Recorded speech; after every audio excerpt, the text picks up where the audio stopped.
Minority महिला हूँ, इस सदन में हम सिर्फ 2 महिलाएं हैं और उस नाते से मैं ये बात कहना चाहती हूँ कि इस बिल के माध्यम से मुस्लिम महिलाओं को कुछ नहीं मिल रहा है, ये हमें कुछ नहीं देना चाहते। निसार में तेरी गलियों पे है वतन, जहाँ चली है रिवाजो गैर कि कोई ना सर उठाकर चल सके।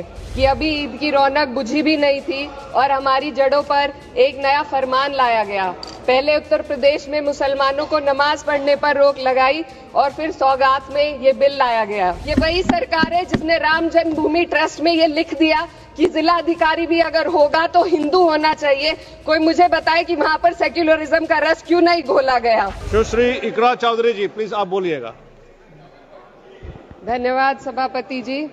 मैं सबसे पहले दाद देना चाहती हूँ इस बिल के टाइमिंग की कि अभी ईद की रौनक बुझी भी नहीं थी और हमारी जड़ों पर एक नया फरमान लाया गया। पहले उत्तर प्रदेश में मुसलमानों को नमाज पढ़ने पर रोक लगाई और फिर सौगात में ये बिल लाया गया। निसार में तेरी गलियों पे है वतन, जहाँ चली है रिवाजो गैर कि कोई ना सर उठाकर चल सके। मैं सभापति जी आपको ये बताना चाहती हूँ कि ईद के मौके पर एक विधवा महिला अपनी लड़की के साथ मेरे पास आई और उसने बताया कि वह एक वक्फ की प्रॉपर्टी में रहती है, वही उसके सर पर छत का काम भी करती है और उसकी रोजी रोटी भी वहीं से आती है। वो इस बिल को लेकर इतनी फिक्रमंद थी कि कहीं उससे वो उसकी संपत्ति ना छीन ली जाए। वो अकेली एक ऐसी महिला नहीं है, ऐसे लाखों लोग हैं जो वक्फ की गरीब महिलाएं जो वक्फ की संपत्ति से अपना रोजगार चला रहे हैं। और ये जो वक्फ बाय यूजर क्लॉज के हटाने से लाखों वक्फ की जायदाद अपना स्टेटस खो देंगी और लाखों लोग इसी तरीके के लोग सड़कों पर आ जाएंगे। वक्फ क्या है, वक्फ बाय यूजर क्या है? इसका ये मतलब है कि कोई जायदाद अगर सालों से दीन और भलाई के कामों के लिए इस्तेमाल हो रही हो तो वो खुद ब खुद वक्फ मानी जाएगी।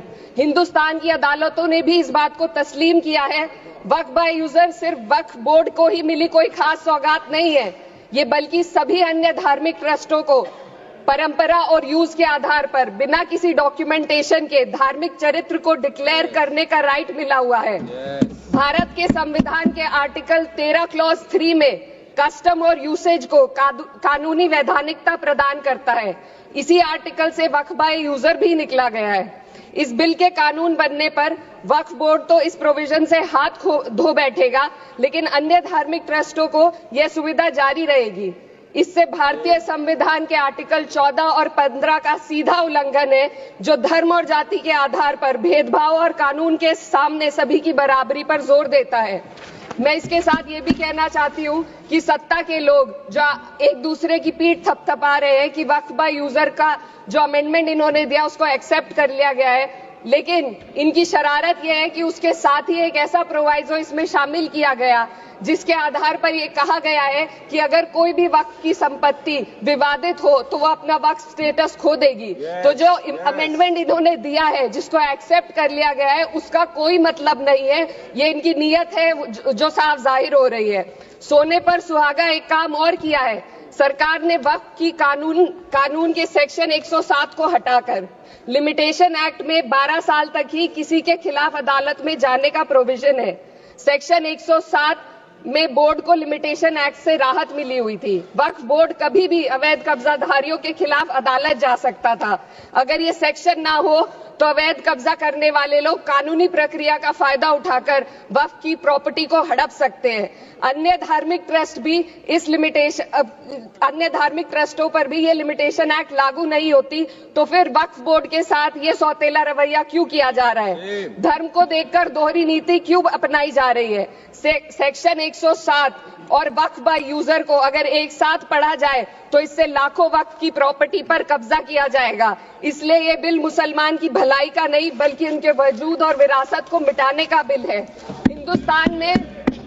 हिंदुस्तान में बहुत सारे धार्मिक ट्रस्ट हैं जिसमें उस खास मजहब के लोग शामिल होते हैं और उसका इंतजाम करते हैं। और ये बात समझ में आने वाली भी है, क्योंकि जो व्यक्ति अपने मजहब के रीति रिवाज को जितना अच्छे से समझ सकता है, किसी अन्य मजहब का व्यक्ति नहीं समझ सकता।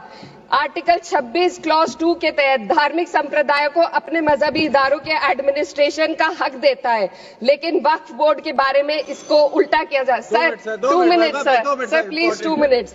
सरकार इसे एक सेक्युलर बॉडी मान रही है और इसमें गैर मुस्लिमों को शामिल करने की बात कह रही है। आपके मुंह से सेक्युलरिज्म की बात सुनकर अच्छा लगा, लेकिन अगले ही पल ये भ्रम टूट जाता है, क्योंकि आपको सिर्फ दान देने के लिए प्रैक्टिसिंग मुस्लिम का आपने क्लॉज डाला है, लेकिन बोर्ड में बैठने के लिए मुस्लिम होने की कोई आपकी क्लॉज नहीं है। तो इससे आपकी जो दोहरी नीति है वो साफ जाहिर होती है। ये वही सरकार है जिसने राम जन्मभूमि ट्रस्ट में ये लिख दिया कि जिला अधिकारी भी अगर होगा तो हिंदू होना चाहिए। कोई मुझे बताए कि वहां पर सेक्युलरिज्म का रस क्यों नहीं घोला गया। सर आखिर में मैं अपनी बात को खत्म करने से पहले महिलाओं का मुद्दा बार बार उठाया जा रहा है। सरकार का कहना है कि बोर्ड में मुस्लिम महिलाओं को रिप्रेजेंटेशन देंगे।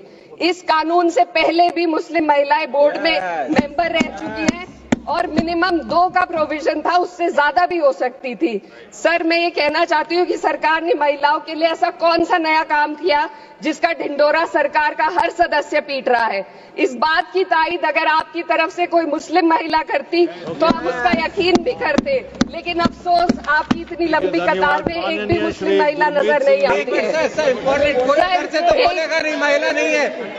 सर मैं खुद एक मुस्लिम महिला हूँ, मैं सिर्फ एक सर मैं माइनॉरिटी महिला हूँ। इस सदन में हम सिर्फ 2 महिलाएं हैं और उस नाते से मैं ये बात कहना चाहती हूँ कि इस बिल के माध्यम से मुस्लिम महिलाओं को कुछ नहीं मिल रहा है। ये हमें कुछ नहीं देना चाहते, सिर्फ टोकनिज्म हमारे नाम पर बनाकर एक नैरेटिव मीडिया में चलाना चाहते हैं। तो ये बिल मुसलमान की भलाई का नहीं, उनकी पहचान को मिटाने का है। सर अंत में मैं बस यही कहना चाहती हूँ कि कागजों की कैद में बस नाम रह जाएंगे, वो जो हमारे थे सिर्फ दावे में रह जाएंगे। इस बिल के द्वारा मीठी ईद के जायके को कड़वा करना, यही असली सौगाते मोदी था।